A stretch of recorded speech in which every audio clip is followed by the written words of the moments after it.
o senhor deve conhecer meu temperamento dentro do Congresso. Eu respondi uns 20 processos de cassação lá dentro. Né? Um pouco explosivo. Muitas vezes errei. Quanto ao senhor ministro Barroso, ele foi advogado lá atrás, de Cesare Battisti.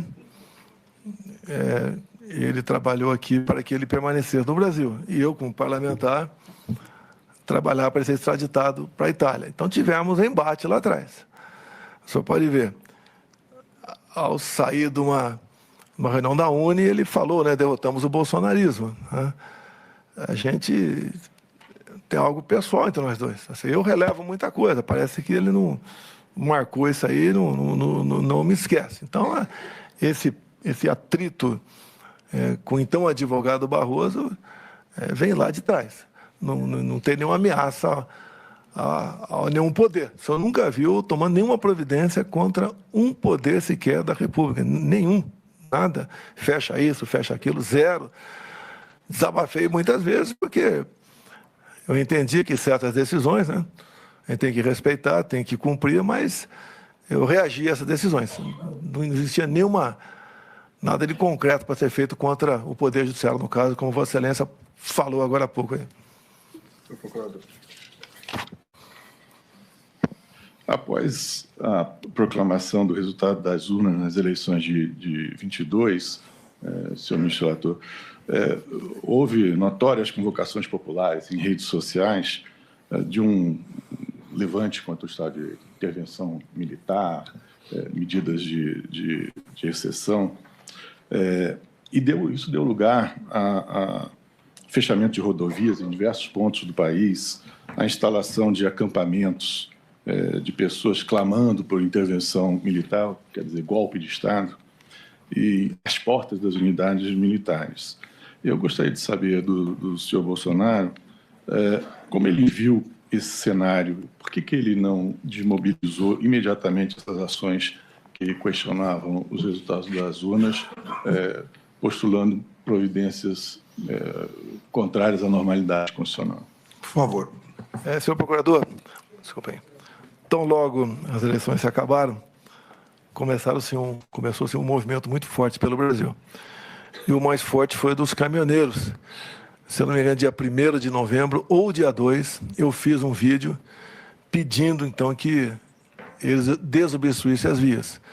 Se eu não me engano, nós tínhamos perto de 1.000 pontos de estrangulamento. A própria PRF sozinha não podia desmobilizar. Se eu almejasse o caos no Brasil, é só ficar quieto. No governo Temer, teve uma paralisação de alguns dias e o reflexo da economia foram danosos para todos nós. E nesse meu vídeo, a gente vai anexar o processo, que eu pedi aos caminhoneiros para desobstruir as vias, porque esse não é a nossa maneira de ser. Nós não somos como o outro lado, que não mede consequências para atingir o seu objetivo. Então, nós trabalhamos sim para que isso fosse desmobilizado. Dia 1º de novembro, inclusive, coisa rara, né? Eu fiz uma leitura com toda a imprensa na minha frente, porque eu sempre fui de falar de improviso. Então, dia 1º de novembro, com toda a imprensa na alvorada, vou ler só um primeiro parágrafo aqui. O que eu falei? As manifestações pacíficas sempre serão bem-vindas, mas os nossos métodos não podem ser os da esquerda, que sempre prejudicaram a população, como invasão de propriedades, destruição de patrimônio, cerceamento do direito de ir e vir. Então, foi o primeiro pronunciamento meu, tão logo após as eleições. E eu comecei esse pronunciamento com vocês vão sentir saudade de mim. Só sente saudade de alguém quando alguém vai embora. Eu já dei o sinal que estava indo embora, logo dia 1º, não tinha mais nada o que fazer. Esse foi um sinal claríssimo que eu dei. Também aproveitando, talvez Vossa Excelência pergunte, né? Mas eu responderia no momento final. A transição começou no primeiro dia útil.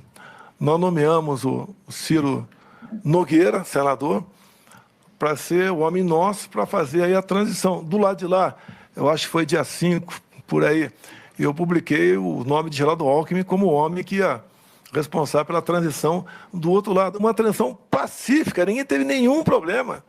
Me procurou o ministro José Múcio, acho que está um pouco um pouco inibido, né? Queria maior flexibilidade, maior ação junto aos comandantes militares. Liguei, deve ter sido para o ministro da Defesa, e tudo foi disponibilizado para eles. Logo depois também, em dezembro, o ministro Zé Múcio foi lá no Alvorada falar comigo e pediu que eu nomeasse os comandantes indicados pelo presidente Lula, eleito. E nós indicamos 2 comandantes, atendemos, então, o presidente Lula em 2 comandantes nomeados no meu governo para atender ao governo dele.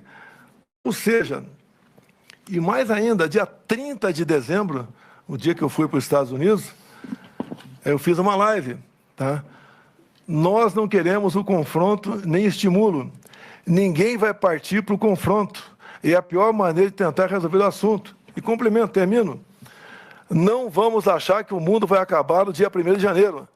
Vamos para o tudo ou nada? Não, não tem tudo ou nada. Inteligência. Mostrar que somos diferentes do outro lado. Nós respeitamos as normas, as leis e a Constituição. Está na minha live. Eu pacifiquei o máximo que pude ao longo dos 2 meses de transição. Não houve ida para confronto, não houve estímulo da minha parte a fazer nada de errado. Obviamente, perdi a eleição, não convoquei ninguém para fazer protesto, fazer qualquer coisa ilegal ou até mesmo legal. Eu simplesmente fiquei recluso lá no Palácio do Alvorada, esperando, né? Que não parece que não chegava nunca esse dia para eu cuidar da minha vida. E resolvi partir para os Estados Unidos e deixar aqui o Brasil na mão do vice por um dia. E daí, como aconteceu, o presidente eleito assumiu e começou a tocar o Brasil.